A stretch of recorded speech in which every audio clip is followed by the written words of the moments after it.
तो बच्चों आज हम लोग कॉम्बिनेशन ऑफ एरर को आगे कंटिन्यू करने वाले हैं। इसको आगे कंटिन्यू करने से पहले मैंने आपको फिर से याद दिला दूं बच्चों, जैसे मान लो बच्चों हमारे पास कोई क्वांटिटी है P is equal to A cube B square root C into D. तो जैसे मान लो P एक फिजिकल क्वांटिटी है जो चार चीज़ों से मिलकर बनी हुई है, ए बी सी डी। तो जब हम ए बी सी डी की वैल्यू पुट करेंगे तो हमें P मिल जाएगा, बट एक्चुअली क्या है कि जब हम A को मेजर करेंगे, B को मेजर करेंगे, C को मेजर करेंगे, D को मेजर करेंगे, तो इनकी मेजरमेंट में एरर्स होंगे और जब P का रिजल्ट मिलेगा तो उसमें भी फाइनली क्या होगा, एरर होगा। अब मान लो बच्चों इन सब के में एरर्स होंगे, इसमें भी एरर होगा। तो अगर हम लास्ट क्लास की बात करें तो हमने कहा था कि भाई अगर हमको A, B और C और D पता है तो हम उसकी वैल्यूज पुट कर देंगे, P की वैल्यू हमारे पास आ जाएगी। बट एरर कैसे आएगा, एरर कैसे आएगा? क्योंकि एक्चुअली क्या होता है कि जब हम किसी चीज़ को मेज़र करते हैं तो उसमें एरर होता है। अगर हमने जैसे मान लो ए बी सी डी को मेज़र किया तो उनकी वैल्यू तो आसानी से आ जाएगी, बट उनकी वजह से जो P में एरर होगा वो कैसे आएगा? तो मैंने आपको बताया था कि P में अगर आपको एरर निकालना है तो इसका फॉर्मूला होता है बच्चों। कैसे बनाते हैं इसको, बोलो बच्चों? इसको लिखते हैं error in P by P। ठीक है, इधर देखो बच्चों, इसको क्या लिखेंगे, इसमें कैसे करेंगे बताओ बच्चों? जो पावर होती है बाहर आ जाती है, 3 into error in A by A, plus sign लगा लेते हैं, इसकी पावर बाहर आ जाएगी 2 into error in B by B, plus इसकी पावर कितनी है, इसकी पावर है half into error in C by C, और इसकी पावर कितनी है 1 into error in D by D. तो हाफ कैसे बच्चे, रूट है, रूट मतलब हाफ, अंडर रूट को हाफ लिखते हैं। और एक्चुअली हमने इसमें एक चीज और भी बताई थी कि जैसे बच्चों अगर जैसे एरर की बात करें, इसको हम खोल के लिखें तो ये क्या हो जाएगा, ए क्यूब बी स्क्वायर, सी की पावर ऊपर जाएगा तो ये हो जाएगा -12 और डी की पावर -1। मेरी आवाज आ रही है बच्चों? हेलो हेलो, ठीक है। तो हमने आपको ये भी बताया था कि अगर ये माइनस भी होता है तो हमें इस नेगेटिव साइन से मतलब नहीं, हमको सिर्फ क्या लगाना है, सबको ऐड करना है। जैसे ये पावर है बाहर आ गई, एरर ए बाय ए, ये पावर है बाहर आ गई, एरर बी बाय बी, इसकी पावर बाहर आ गई, एरर सी बाय सी। तो एक्चुअली क्या है कि इससे, इस फॉर्मूले से हमें एरर मिल जाएगा। हमको अगर P की वैल्यू चाहिए विथ एरर, जैसे मान लो P की सिंपली अगर आपको वैल्यू निकालनी है तो A B C D put कर दो, P की वैल्यू आ जाएगी। बट मान लो हमने A और B और C और D मेजरमेंट किया होगा तो जरूरी नहीं है कि A और B C और एक्यूरेट हो, उसमें एरर हो, कुछ एरर हो, उन एरर्स की वैल्यू हम ऐसे पुट कर देंगे। समझो बच्चे? चलो एक एग्जांपल से लेते हैं बच्चे, जैसे छोटा सा, फिर आपको थोड़ा समझा देते हैं। जैसे मान लो हमारे पास A है 2 ± 0.2, ये A है और A में मान लो इतना एरर है, इतने एरर के चांसेस हैं। मान लो ये B है 3 ± 0.3, C है मान लो 4 ± 0.4, लेटेस्ट कुछ वैल्यू हमने लेते जा रहे हैं। मान लो D है 2 ± 0.2, ऐसा कुछ वैल्यू है, कुछ भी मान लो 1 हो गया है, कुछ भी हो गया, ऐसा है। तो अगर हमें P की वैल्यू चाहिए तो हम भाई A की जगह ये पुट कर देंगे, यहाँ पे B की जगह ये पुट कर देंगे, C की जगह ये पुट कर देंगे, D की जगह ये पुट कर देंगे, इससे P तो आ जाएगा। बट P में कितना एरर है ये नहीं आएगा। P में अगर एरर निकालना है तो उसके लिए ये फॉर्मूला नहीं, ये फॉर्मूला लगेगा। और ये कैसे बनाते हैं, हम ऐसे बनाते हैं, जैसे ये क्वांटिटी है, इसका एरर बाय इसकी वैल्यू, ये है पावर बाहर आती है, जैसे इसकी पावर 1 थी तो 1 लिख लो। अब इसकी पावर कितनी, 3, तो 3 into error in this by this, plus 2 into इसकी पावर 2 है into error in B by B. तो हम जैसे अब यहाँ पे क्या करेंगे कि जैसे मान लो हमने P की वैल्यू निकाल ली बच्चों, ए बी सी डी की वैल्यू पुट कर दी, यहाँ से A B C D, P आ गया। तो P तो हमारे पास आ गया। ए की वैल्यू क्या है ये पता है हमको, ये रही। B की वैल्यू पता है मान लो, C की वैल्यू पता है, D की वैल्यू पता है, A का एरर ये रहा, ये पता है, B का एरर ये रहा, ये C का एरर पता है।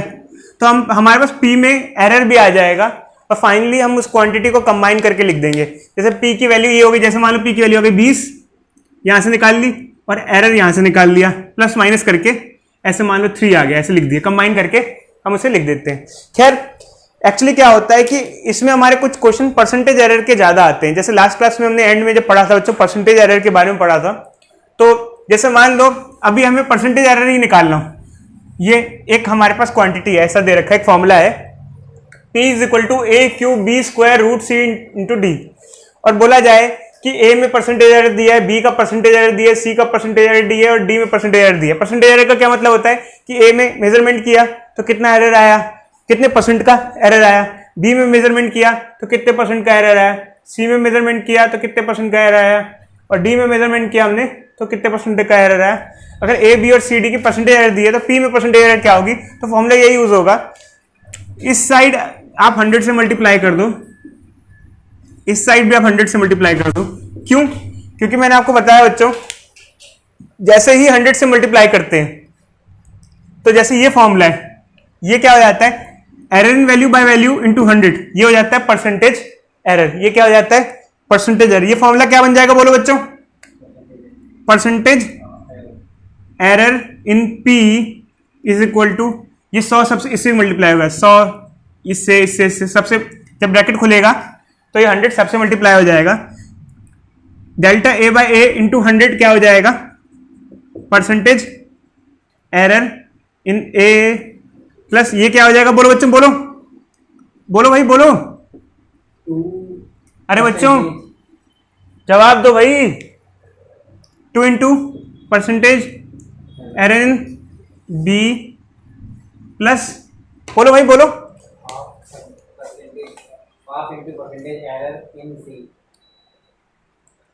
आस्था आदित्य बच्चों, बाकी बच्चों भी तो बोलो, हेलो,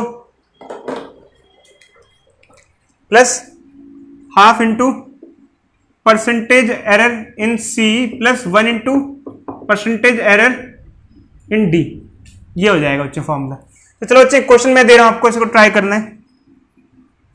एक ये फॉर्मूला है हमारा, मान लो ए में है 2% का एरर, बी में मान लो है 3% का एरर, सी में मान लो है 4% का एरर और डी में है 1% का एरर।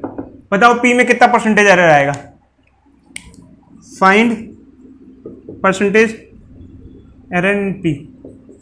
जल्दी करो बच्चों, बताओ जल्दी से।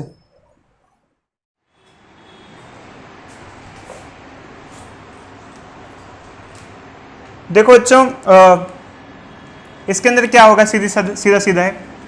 अगर आपको ऐसे दिक्कत तो मैं बहुत शॉर्ट बताता हूँ, ज़्यादा आपको सोचना नहीं है। परसेंटेज एरर में क्या है, जैसे पी का परसेंटेज एरर निकालना है, परसेंटेज एरर इन पी, इसकी पावर कितनी है 3, इसका परसेंटेज एरर कितना है, ए का 2, इसकी पावर कितनी है 2, इसका परसेंटेज एरर कितना है 3, प्लस इसकी पावर कितनी है हाफ, इसका परसेंटेज एरर कितना है 4, प्लस इसकी पावर कितनी है 1, इसका परसेंटेज एरर कितना है 1, 6 प्लस 6 12, 2 14 और 1 15% आ जाएगा बच्चों। पावर को परसेंटेज एरर से देखो बच्चों, क्वेश्चन को चालू करने से पहले हम आपको एक चीज़ बता दें कि अब आप 11th क्लास में हो, होपफुली अगर सब सही रहेगा तो आपको एक एक्सपेरिमेंट करने को मिलेगा पेंडुलम वाला। क्या एक्सपेरिमेंट होगा बताते हैं, रुक जाओ। आपके स्कूल में बच्चों अगर सब सही रहा तो आपको लैब में जाने को मिलेगा और आपको पकड़ा दिया जाएगा एक पेंडुलम, ऐसा कुछ, और कहा जाएगा इससे अर्थ की एक्सेलरेशन ड्यू टू ग्रेविटी बताओ, अर्थ की एक्सेलरेशन ड्यू टू ग्रेविटी की वैल्यू बताओ। कैसे बताएं बच्चे, अगर हमको हमारे हाथ में एक पेंडुलम पकड़ा दी जाए, एक स्केल पकड़ा दिया जाए, एक क्लॉक पकड़ा दी जाए, कैसे बता सकते हैं अर्थ की एक्सेलरेशन ड्यू टू ग्रेविटी? क्या कोई फॉर्मूला होता है ऐसा कुछ? देखो बच्चे, एक फॉर्मूला होता है। जब हमने 11th क्लास स्टार्ट की थी तो हमने बताया था एक फॉर्मूला होता है 2π√L/g। इसमें क्या क्या चीज़ें होती हैं बताते हैं। देखो बच्चे, एक पेंडुलम है, इसकी कुछ लेंथ होती है, लेंथ ऑफ स्ट्रिंग, ये होगी लेंथ ऑफ स्ट्रिंग। ये प्लैनेट की एक्सेलरेशन ड्यू टू ग्रेविटी, ये लेंथ ऑफ स्ट्रिंग होती है, लेंथ ऑफ स्ट्रिंग होती है, ये प्लैनेट की एक्सेलरेशन ड्यू टू ग्रेविटी होती है, ये टाइम पीरियड होता है। जैसे कि मैंने पहले भी बताया था बच्चों, टाइम पीरियड क्या होता है कि अगर आप इसको अपनी जगह से डिस्प्लेस करा दो तो ये ऐसे जाके वापस एक ऑसिलेशन कंप्लीट में जो टाइम लेता है इसे कहते हैं टाइम पीरियड। तो हमें हम क्या करें, अगर हमें प्लैनेट की एक्सेलरेशन ड्यू टू ग्रेविटी निकालनी है तो पहले तो हम फॉर्मूले को थोड़ा रीअरेंज करते हैं, इस फॉर्मूले को स्क्वायर कर देते हैं। फॉर्मूले को स्क्वायर कर देंगे तो क्या हो जाएगा, t² 4π² L/g। तो इसको ऊपर नीचे ले आते हैं, जी क्या हो जाएगा 4π² L/t², ये आ जाएगा। अब क्या होगा, इस फॉर्मूले से प्लैनेट की एक्सेलरेशन ड्यू टू ग्रेविटी कैसे आएगी? क्या कोई बच्चा हमें बता सकता है? बोलो भाई बोलो, कोई?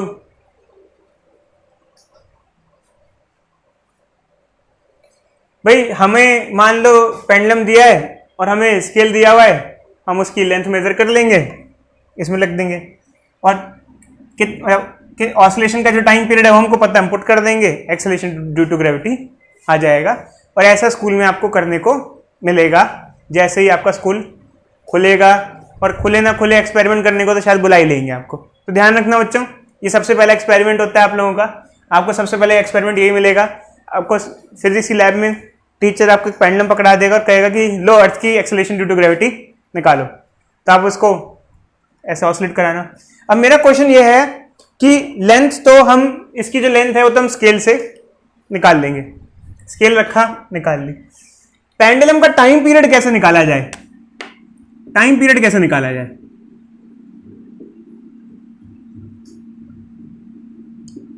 Any answer?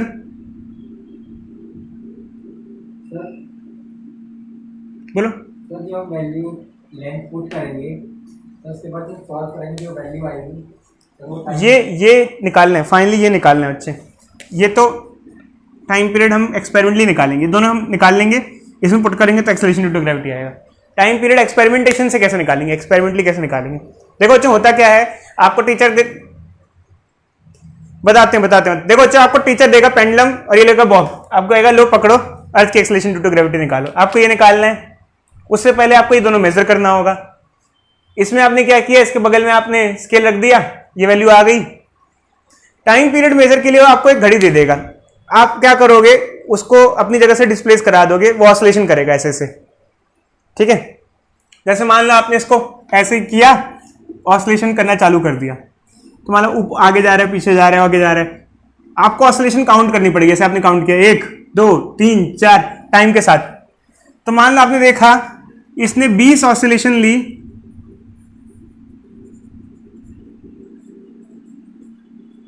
10 सेकंड में। इसका क्या मतलब हुआ बच्चों? टाइम पीरियड क्या होता है? टाइम पीरियड ये होता है time taken to complete 1 oscillation. या मान लो 5 ऑसिलेशन ली 10 सेकंड में, मान लो ऐसा लिया। टाइम पीरियड क्या होता है? एक ऑसिलेशन में जो टाइम लगता है उसे कहते हैं टाइम पीरियड। अगर 5 ऑसिलेशन 10 सेकंड में ली तो यूनिटरी मेथड से नीचे आ जाएगा, ये नीचे आ जाएगा। एक ऑसिलेशन कितने टाइम में होगी बोलो? 2 सेकंड में।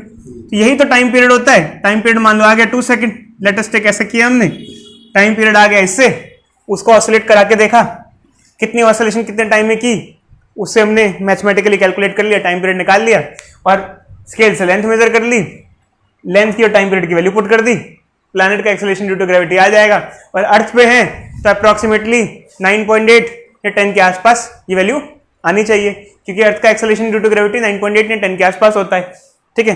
तो ये कहानी है बच्चों हमारी, यहाँ पर स्कूल में एक्सपेरिमेंट करने को मिलता है। बट एक्चुअली क्या होता है कि अब हम बात करें एरर्स की, तो ये तो ठीक है हमारे पास एक्सेलरेशन ड्यू टू ग्रेविटी आ जाएगा, बट ये क्वेश्चन में डायरेक्ट बात नहीं कर रहा है, ये कह रहा है कि आपने लेंथ मेजर की, ठीक है, लेंथ में कुछ एरर आया, लेंथ मेजर की, लेंथ में कुछ एरर आया, फिर आपने टाइम पीरियड मेजर किया, टाइम पीरियड मेजर किया, उसमें भी कुछ एरर आ गया। तब ये बताओ कि finally acceleration due to gravity में कितना परसेंटेज एरर आएगा, इसके बारे में ये बात करने की कोशिश कर रहे हैं। स्कूल में हमको एरर नहीं निकालना होगा, स्कूल में तो भाई हमसे सीधे सीधे ये वैल्यू पुट करके हम एक्सेलरेशन ड्यू टू ग्रेविटी निकाल लेंगे, बट ये हमसे बात कर रहा है एरर की। तो भाई देखो बच्चों, परसेंटेज एरर मैंने आपको जैसे बता रखा है, परसेंटेज एरर का फॉर्मूला क्या होता है, इसे मिटा रहे हैं बच्चों। परसेंटेज एरर का फॉर्मूला क्या होता है? देखो ये कह रहा है, क्वेश्चन कह रहा है जी में परसेंटेज एरर निकालना है, तो जी में परसेंटेज एरर निकालना है, तो भाई फॉर्मूला क्या लिखूं? मैंने आपको बताया कैसे लिखते हैं इसको, जी 1, इसकी पावर कितनी, 1 इंटू डेल्टा जी बाय जी। ये तो कांस्टेंट है, कांस्टेंट में कुछ एरर होता ही नहीं है, तो एरर के टाइम में कांस्टेंट को क्या करते हैं, हटा देते हैं, एलिमिनेट कर देते हैं। ये लेंथ है, इसकी पावर कितनी है, 1 into delta L by L, और ये टाइम है, प्लस देखो बच्चे यहाँ न्यूमिनेटर में हो डिनोमिनेटर में हो, किसी को माइनस नहीं करना, सबको क्या करते जाना है, प्लस करते जाना है और पावर लेते जाना है। उसका पावर कितनी है 2 into delta T by T. और अगर परसेंटेज एरर पूछा, क्या पूछा हमसे एक बार देखें, जी में एरर पूछा है, जी में परसेंटेज एरर पूछा है, बोलो बच्चों क्या पूछा हमसे, बोलो कितनी एक्यूरेसी है। मतलब देखो बच्चे एक्यूरेसी अगर क्वेश्चन पूछा है कितनी एक्यूरेसी से आएगा, तो इसका मतलब एक तरीके से एरर ही पूछा है या परसेंटेज एरर ही मान लो, क्योंकि आंसर में क्या दिया हुआ देखना, परसेंटेज एरर दिया होगा शायद में भी। अगर मान लो आपसे हमसे पूछा हुआ है कि जी में जी की देखो एक्चुअली क्या होता है, कई बार बच्चे काफी सोच में पड़ जाते हैं कि एक्यूरेसी पूछी हुई है, कितनी एक्यूरेसी। भाई ऑब्वियस सी बात है, कोई भी एक रीडिंग एक्यूरेट नहीं होती, उसमें कुछ एरर होता है। अगर एक्यूरेसी की बात की जा रही है तो आपसे वो एरर पूछा है कितना एरर है उस रीडिंग में, अप्रोक्सीमेटली कितना एरर है उस रीडिंग में। क्योंकि देखो जो हम आमतौर पे जो मेजरमेंट्स करते हैं वो तो हम जनरली ऐसे जल्दीबाजी में कर लेते हैं ऑल दो, बट 100% कोई भी रीडिंग सही नहीं होती है। भाई हर चीज में एरर एग्जिस्ट करता ही करता है, मतलब चांसेस ऐसे होते हैं, कई कई चीजें हैं ऐसा हो सकता है कि बिल्कुल ठीक हो एक्यूरेट हो, मतलब मोस्ट ऑफ चीजों में एरर के चांसेस हैं। तो जैसे क्वेश्चन में हमसे मान लो पूछा है कि एक्यूरेसी कितनी है और क्या क्या हमको दिया हुआ है, एक बार देख लेते हैं बच्चों। हाँ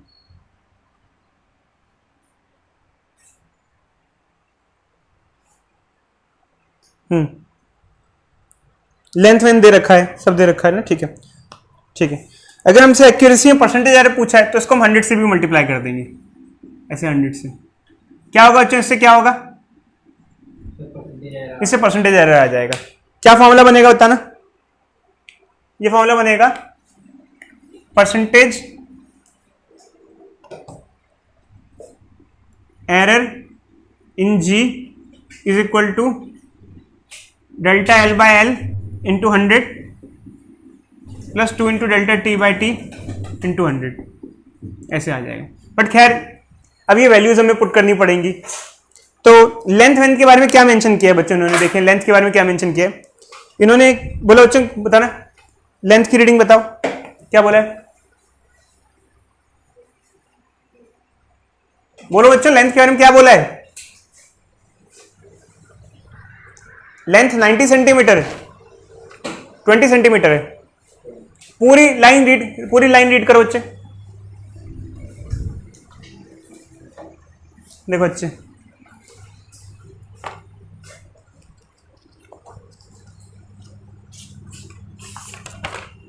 देखो बच्चे ये दिया हुआ है, ये एग्जाम्पल 2.1 एग्जाम्पल 2.12 सॉल्व एग्जाम्पल दिया गया है कि लेंथ हमने मेजर की और लेंथ आई पेंडुलम की 20 सेंटीमीटर, ये जो है लेंथ है ये 20 सेंटीमीटर है। बट 20 सेंटीमीटर में एरर नहीं लिखा हुआ, इसमें लिखा हुआ है 20 सेंटीमीटर मेजर किया with 1 mm of accuracy, with 1 mm। इसका मतलब ही क्या होता है, अगर 1 mm की एक्यूरेसी है तो इसका मतलब 1 mm के एरर के चांसेस हैं, मतलब कि 1 mm को सेंटीमीटर में क्या लिखेंगे 0.1 सेंटीमीटर का एरर है, उसके अंदर एरर पॉसिबल एरर है, ऐसा बोला है। ये होगी लेंथ, इसके बारे में हो गया। फिर बाकी क्या कह रहे हैं, ये कह रहे हैं कि 100 ऑसिलेशन 90 सेकंड में हुआ है, 100 ऑसिलेशंस 90 सेकंड्स में हुआ है, और जो हमारी घड़ी है रिस्ट वॉच है उसका 1 सेकंड का रिजोल्यूशन है, मतलब रिस्ट वॉच 1-1 सेकंड टिक टिक करके बढ़ रही है, उसका 1 सेकंड लीस्ट काउंट है उसकी, तो उसी को हम एरर मान लेते हैं, जो उसका मिनिमम रीडिंग होता है उसी को हम लीस्ट काउंट की तरह ट्रीट करते हैं। अब ये हो गया, तो बच्चों ये वैल्यूज हम पुट करेंगे, तो हमें जी में परसेंटेज एरर बताना है। अब क्या हुआ हमारे पास, देखो ये क्या हुआ error in L by L, ये हो गया error in L delta L, और ये हो गई लेंथ, ये तो हमें मिल गया, ठीक है। अब कई बार बच्चे कहते हैं सर इसको कन्वर्ट वगैरह करना है किसी में सेंटीमीटर को मीटर में, नहीं, कारण क्या है, कारण क्या है, ये डिवाइड हो रहे हैं, यूनिट से यूनिट क्या हो जानी है, कट जानी है, कन्वर्जन की कोई खास नीड नहीं है। बट यहां पे हमें टाइम पीरियड मिला, ये क्या, ये टाइम पीरियड है क्या, नहीं, टाइम पीरियड क्या होता है, एक ऑसिलेशन में कितना टाइम लगेगा, तो यूनिटरी मेथड यूज करो, 100 को नीचे भेज दो, तो क्या होगा, एक ऑसिलेशन में कितना टाइम आएगा बच्चों, 90 by 100 plus minus 1 second by 100 नीचे आ जाएगा पूरा, ये आ जाएगा, ये आ जाएगा। तो ये हमारा आ गया। तो ये हो गया टाइम पीरियड और ये हो गया एरर इन टाइम पीरियड। अब इसमें पुट कर देते हैं हम। तो बच्चों डेल्टा एल की जगह क्या पुट कर देंगे 0.1, एल की जगह क्या पुट कर देंगे 20,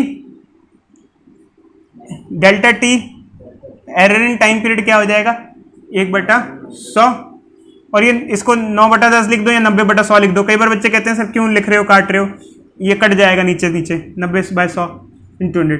इसको कैलकुलेट कर लो बच्चों, आंसर आ जाएगा। जल्दी से बताओ बच्चों आंसर क्या होगा, कैलकुलेशन करो, अप्रॉक्सीमेट आंसर ही बता दो। देखो बच्चों इसको सिंप्लीफाई करते हैं हम लोग, तो क्या हो जाएगा, ये हो जाएगा 0.1/20 × 100। ठीक है, ठीक है, पहले इसी को सिंप्लीफाई कर लेते हैं। तो ये क्या हो जाएगा, ये हो जाएगा 5, हो जाएगा 0.5, और ये क्या हो जाएगा, ये हो जाएगा जैसे इसको डिवाइड करेंगे इससे, तो 100 तो ये कट जाएगा, ये हो जाएगा 1/2 × 2, ये 2 आ गया, ये आ गया 1/90 × 100। ये क्या हो जाएगा 200/90, 200/90 ये कट जाएगा, ये हो जाएगा 20/9। 20/9 अगर डिवाइड करेंगे तो 9 1 9 9 2 18 मतलब 2.2 ऐसा हो जाएगा, ऐसा कुछ हो जाएगा, 2.7 के आसपास आ जाएगा, ये 2.7% के आसपास आएगा। देख लेना बच्चों, कर लेना इसको अच्छे से एक बार सिंप्लीफाई। क्वेश्चन को स्टार्ट करने से पहले मैं आपको कुछ चीज़ बताना चाहूँगा। देखो बच्चों, जैसे कि हम लोगों ने लास्ट क्लास में क्या पढ़ा था कि जैसे अगर दो क्वांटिटीज़ को डायरेक्टली ऐड करते हैं, जैसे a + b, तो क्वांटिटीज़ तो ऐड हो जाती हैं, बट एडिशन और सब्सट्रैक्शन के केसेस में एरर बिट क्या हो जाते हैं, एरर का भी डायरेक्टली क्या होता है, एडिशन ही होता है, सिंपल होता है। बट कई बार क्या होता है, जैसे ये तो a और b के एडिशन से c आ रहा है, तो c आ रहा है, तो a और b को ऐड कर दो c आ जाएगा, और a और b के एरर को ऐड कर दो c का एरर आ जाएगा, ऐसा होता है। बट कुछ कॉम्प्लेक्स फॉर्मूलेज होते हैं, जैसे कि मान लो दो रजिस्टर्स पैरेलल में हैं, तो उनका जो फॉर्मूला होता है, जैसे मान लो 1/R इक्वलेंट = 1/R1 + 1/R2, ये हो जाता है। अब कई बार बच्चे इसको इस नज़रिए से देखते हैं, कई बार कोई बच्चे कहते हैं ऐसा इसको ऐसे भी लिख सकते हैं 1/C = 1/A + 1/B। भाई जिस भी नज़रिए से देखना है देखो, आपकी मर्जी है वो। कई बार इस फॉर्मूले को बच्चे कहते हैं कि सर इसको और कन्वर्ट कर सकते हैं, कैसे कन्वर्ट कर सकते हैं, 1/C, A को इधर भेज दो A + B, A/B, और C को क्या लिख सकते हैं AB/A + B, ये भी कह सकते हैं। ये फॉर्मूले को इस फॉर्म में भी लिख सकते हैं। क्या सिर्फ रेसिप्रोकल का आपने एक ही फॉर्मूला पढ़ा है? 10th क्लास में आपने रेसिप्रोकल का एक से ऐसा कोई और फॉर्मूला भी पढ़ा था इसी टाइप का कुछ? कोई बच्चा बताएगा मुझे, क्या इस टाइप का कोई और फॉर्मूला भी पढ़ा था? जैसे रजिस्टर्स पैरेलल में होते हैं, तो ऐसा ही कोई दिखने वाला कोई फॉर्मूला? बोलो भाई, बोलो बच्चों, बोलो। क्या यही पढ़ा था? कुछ और भी फॉर्मूला था? ऐसा कोई फॉर्मूला और भी था? चलो बच्चों, हमें पता है आप लोग ऑनलाइन वाले 10th वाले बच्चे हो, तो हम कुछ नहीं बोलेंगे आप लोगों को। एक ऐसा फॉर्मूला था, मिरर फॉर्मूला, याद आया? रेसिप्रोकल वाला फॉर्मूला। ठीक है, इसको क्या लिख सकते हैं, इसको इस फॉर्मेट में लिख सकते हैं इसके साथ, जैसे F = uv + u + v। अब कहानी है कि हम कहना क्या चाहते हैं। देखो बच्चों, हम कहना ये चाहते हैं कि जैसे मान लो हमारे पास दो रजिस्टर्स हैं R1 और R2, उसकी वैल्यू हमको पता है, और इक्विवेलेंट रेजिस्टेंस निकालना है, तो ये फॉर्मूला लगा लो, लगा सकते हो, लगा लो, आ जाएगा। जैसे हमें u और v पता है, जैसे मिरर फॉर्मूला है, तो इमेज डिस्टेंस, ऑब्जेक्ट डिस्टेंस पता है, फोकल लेंथ निकालनी है, फॉर्मूला लगा सकते हैं, आ जाएगा।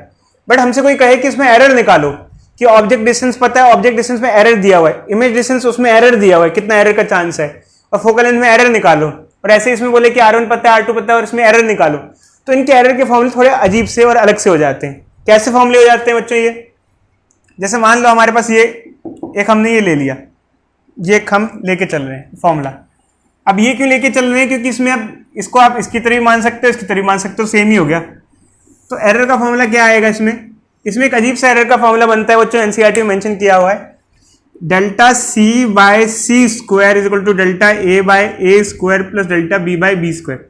कई बार बच्चे कहते हैं सर इसमें अजीब सा क्यों बन रहा है, क्योंकि भाई एक्चुअली क्या है कि इसमें एडिशन सब्सट्रैक्शन थोड़ी हो रहे हैं, मल्टीप्लिकेशन डिवीजन भी नहीं हो रहा है। यहाँ पर ए और बी पहले मल्टीप्लाई हो रहा है और नीचे ऐड हो रहा है, तो यहाँ पर इन दोनों का कंबाइंड एरर का फॉर्मूला ये बनता है, क्योंकि एडिशन भी हो रहा है नीचे, यहाँ मल्टीप्लिकेशन हो रहा है और उसके डिवीजन में ये हो रहा है जो भी हो रहा है, बट इसका फाइनल फॉर्मूला ये बनता है एरर का। अभी तक क्या हमने ऐसा कुछ पढ़ा था? देखो बच्चे मैं बता रहा हूं, अभी तक हमने ऐसा कुछ भी नहीं पढ़ा था।